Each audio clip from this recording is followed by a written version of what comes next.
ಸಿದ್ದೇಗೌಡರು ಸರ್ಕಾರಕ್ಕೆ ನಾನೇನು ಸಮಸ್ಯೆ ಎದುರ್ಕೊಳ್ಳೋಕ್ಕಾಗಲ್ಲ, ಮಾಧ್ಯಮ ಮುಂದೆ ಹೇಳ್ಕೊಳ್ಳೋ ಅಂತ ಅದೆಲ್ಲ ಆಮೇಲೆ ಅದು ಬೆಂಗಳೂರು ಮಾತಾಡ್ತೀನಿ ನಡೀರಿ. ಈಗ ಮುಖ್ಯಮಂತ್ರಿ ಬಂದು ರಮೇಶ್ ಬಂಡಿ ಸಿದ್ದೇಗೌಡರು ಬೆಂಗಳೂರು ಮಾತಾಡ್ತೀನಿ ನಡೀರಿ. ಅದು ಇದಕ್ಕೂ ಸಂಬಂಧ ಇಲ್ಲ ನೋಡ್ರಿ. ಈ ಚುನಾವಣೆಯಲ್ಲಿ ಇದು ಒಂದು ಉಪಚುನಾವಣೆ. ಶ್ಯಾಮನೂರು ಶಿವಶಂಕರಪ್ಪನವರು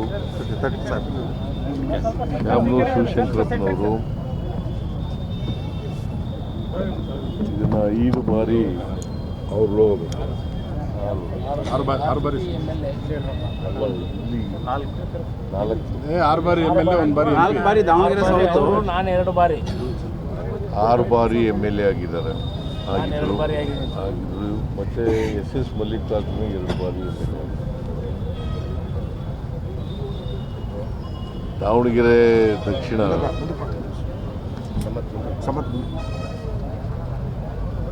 ಕಾಂಗ್ರೆಸ್ ಪಕ್ಷ ಬಹಳ ಬಲವಾಗಿದೆ. ದಕ್ಷಿಣದಲ್ಲಿ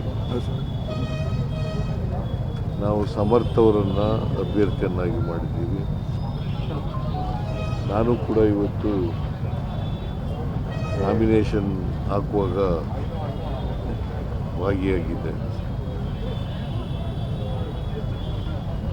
ನಮ್ಮ ಬ್ಲ್ಯಾಕ್ ಕಮಿಟಿ ಅಧ್ಯಕ್ಷ ಅಯ್ಯೂಬ್ ಕೂಡ ಇದ್ದರು.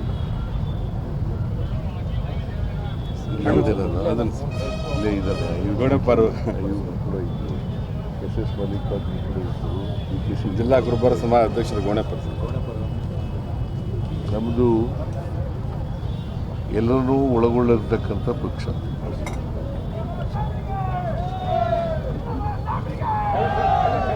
ಎಲ್ಲರೂ ಒಳಗೊಂಡಿರ್ತಕ್ಕಂಥ ಪಕ್ಷ. ಇನ್ಕ್ಲೂಸಿವ್ ಗ್ರೋತ್ನಲ್ಲಿ ನಂಬಿಕೆ ಇಟ್ಕೊಂಡಿರ್ತಕ್ಕಂಥದ್ದು. ನಾವು ಯಾವತ್ತೂ ಕೂಡ ಆ ಧರ್ಮ ಈ ಧರ್ಮ, ಆ ಜಾತಿ ಈ ಜಾತಿ ಅಂತ ನೋಡೋದಿಲ್ಲ. ಎಲ್ಲ ಜಾತಿ ಎಲ್ಲ ಧರ್ಮದವರು ಕೂಡ ನಮ್ಮ ಪಕ್ಷದಲ್ಲಿದ್ದಾರೆ. ಎಲ್ಲ ಸಂಸ್ಕೃತಿ ಇರ್ತಕ್ಕಂಥವ್ರು ಕೂಡ ನಮ್ಮ ಪಕ್ಷದಲ್ಲಿದ್ದಾರೆ. ನಾವು ಮಹಿಳೆಯರು, ರೈತರು, ದಲಿತರು, ಹಿಂದುಳಿದವರು, ಅಲ್ಪಸಂಖ್ಯಾತರು, ಕಾರ್ಮಿಕರು ಇವರೆಲ್ಲರನ್ನೂ ಒಳಗೊಂಡಿರ್ತಕ್ಕಂಥ ಪಕ್ಷ.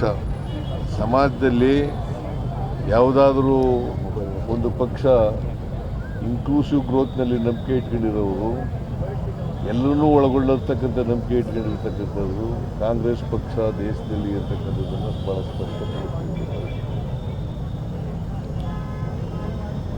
ನಾವು ಯಾವತ್ತೂ ಕೂಡ ಕಾಂಗ್ರೆಸ್ ಪಕ್ಷ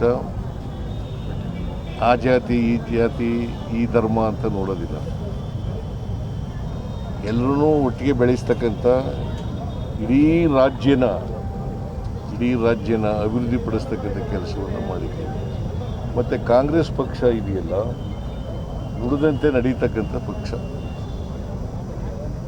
ಏನು ಜನರಿಗೆ ಭರವಸೆ ಕೊಟ್ಟಿರ್ತೀವಿ, ಆ ಭರವಸೆಗಳನ್ನು ಈಡೇರಿಸ್ತಕ್ಕಂಥ ಪಕ್ಷ. ನಾವು ಸುಳ್ಳು ಭರವಸೆಗಳನ್ನು ಕೊಡಲಿಕ್ಕೆ ಹೋಗಲ್ಲ. ಏನು ಹೇಳ್ತೀವಿ ಅದರಂತೆ ನಡ್ಕೋತೀವಿ.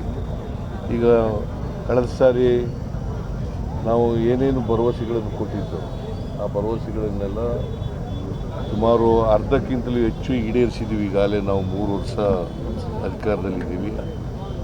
4ನೇ ಬಜೆಟನ್ನು ಮಂಡಿಸಿದ್ದೀವಿ. ನೀವು ಬಜೆಟನ್ನು ನೋಡಿದಾಗ ಗೊತ್ತಾಗುತ್ತೆ ಭಾಳ ಸ್ಪಷ್ಟವಾಗಿ ನಾವು ನುಡಿದಂತೆ ನಡೆಸಿದ್ದೀವೋ ಇಲ್ವೋ ಅಂತಕ್ಕಂಥದ್ದನ್ನು ಭಾಳ ಸ್ಪಷ್ಟವಾಗಿ ಗೊತ್ತಾಗುತ್ತೆ. 5 ಗ್ಯಾರಂಟಿ ಯೋಜನೆಗಳನ್ನು ಕೂಡ ಕೊಟ್ಟಿದ್ದಾರೆ. ನಮ್ಮ ಜಿಲ್ಲೆ ನಂಬರ್ 1 ಸರ್. 5 ಗ್ಯಾರಂಟಿ ಯೋಜನೆಗಳನ್ನು ಕೂಡ ಜಾರಿ ಮಾಡಿದ್ದೀವಿ. ದಾವಣಗೆರೆ ಈಗಾಗಲೇ ಮಲ್ಲಿಕಾರ್ಜುನ ಅವರು ಹೇಳದಂತೆ ನಂಬರ್ 1 ಈ 5 ಗ್ಯಾರಂಟಿ ಯೋಜನೆಗಳನ್ನು ಜಾರಿ ಮಾಡಿರೋದು ನಂಬರ್ 1 ಅಂತ. ಹಾಗೆ ಹೆಚ್ಚು ಕಡಿಮೆ ಎಲ್ಲ ಗ್ಯಾರಂಟಿಗಳನ್ನು ಜಾರಿ ಮಾಡಿದ್ದೀವಿ.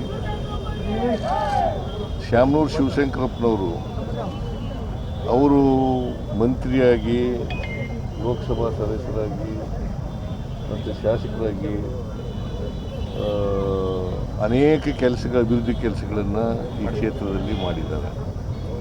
ಜನರು ಮರ್ತಿಲ್ಲ ಅವರು. ಸೊ ನಮ್ಮ ಕಾಂಗ್ರೆಸ್ ಪಕ್ಷದ ನೀತಿ ಏನಪ್ಪ ಅಂತಂದರೆ, ಸಾಮಾನ್ಯವಾಗಿ ಯಾರು ಮೃತರಾಗ್ತಾರೆ ಅವ್ರ ಕುಟುಂಬದವರಿಗೆ ಕೊಡ್ತಕ್ಕಂಥದ್ದು, ಅವ್ರ ಕುಟುಂಬದವರಿಗೆ ಕೊಡ್ತಕ್ಕಂಥ. ಈಗ ಬಾಗಲಕೋಟೆಯಲ್ಲಿ ಮೇಟಿಯವರು ಕಾರವಾಗಿದ್ದಾರೆ, ಅವರು ಚಿಕ್ಕ ಮಗನಿಗೆ ಕೊಟ್ಟಿದ್ದೀವಿ, ಕಿರಿಮಗನಿಗೆ ಕೊಟ್ಟಿದ್ದೀವಿ. ಉಮೇಶ್ ಮೇಟಿ ಅವರು ಕೊಟ್ಟಿದ್ದೀವಿ. ಇಲ್ಲಿ ಶ್ಯಾಮನೂರು ಶಿವಶಂಕರಪ್ಪನವರು ಕಾಲವಾಗಿದ್ದಾರೆ, ಅವರ ಮೊಮ್ಮಗ ಸಮರ್ಥ ಅಂತೇಳಿ ಅವ್ರಿಗೆ ಕೊಟ್ಟಿದ್ದೀವಿ. ಅದರಿಂದ ಕಾಂಗ್ರೆಸ್ ಪಕ್ಷ ಯಾವಾಗಲೂ ಕೂಡ ದುಡಿದಂತೆ ನಡೀತಕ್ಕಂಥ ಪಕ್ಷ, ಜನರ ವಿಶ್ವಾಸವನ್ನು ಗಳಿಸ್ಕೊಂಡಿರ್ತಕ್ಕಂಥ ಪಕ್ಷ. ಕಳೆದ ಬೈ ಎಲೆಕ್ಷನ್ನಲ್ಲೂ ಕೂಡ ನಾವು ಗೆದ್ದಿದ್ದೀವಿ. ಈಗ ನಮ್ಮ ಜನರಲ್ ಎಲೆಕ್ಷನ್ ಆದಮೇಲೆ 3 ಬೈ ಎಲೆಕ್ಷನ್ಗಳು ನಡೆದವು. ಒಂದು ಬಸವರಾಜ ಬೊಮ್ಮಾಯಿ ಶಿಗ್ಗಾಂವ್, ಇನ್ನೊಂದು ಚನ್ನಪಟ್ಟಣ, ಆಮೇಲೆ ಸಂಡೂರು. 3 ಕಡೆ ಬೈ ಎಲೆಕ್ಷನ್ಗಳು ನಡೆದವು. ದೊಡ್ಡ ಅಂತರದಿಂದ ಗೆದ್ದು ಕುಮಾರಸ್ವಾಮಿ ಅವರು ಮಗನೇ ಸ್ವತಃ ನಿಂತಿದ್ದ ಚನ್ನಪಟ್ಟಣದಲ್ಲಿ. ಯೋಗೇಶ್ವರ್ ಗೆದ್ದ. ಸುಮಾರು ಎಷ್ಟು 22,000 ಅಲ್ಲ, 22,000 ಅಂತರ. 25. ಸಂಡೂರಿನಲ್ಲಿ 9,000 ಮಾತ್ರ ಅಂತರದಿಂದ ಗೆದ್ದಿದ್ದೀವಿ.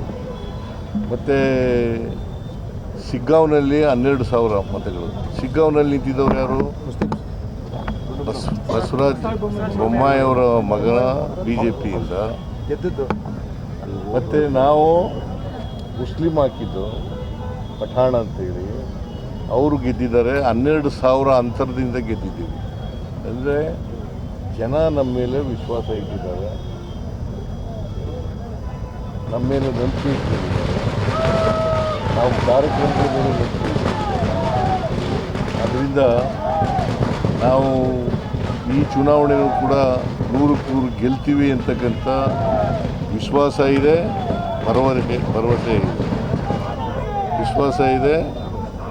ಭರವಸೆ ಇದೆ. ನಾವು ಗೆದ್ದೇ ಗೆಲ್ತೀವಿ. ಈ ಉಪಚುನಾವಣೆಯನ್ನು ಗೆಲ್ತೀವಿ, ಬಾಗಲಕೋಟೆ ಉಪಚುನಾವಣೆಯನ್ನು ಗೆಲ್ತೀವಿ.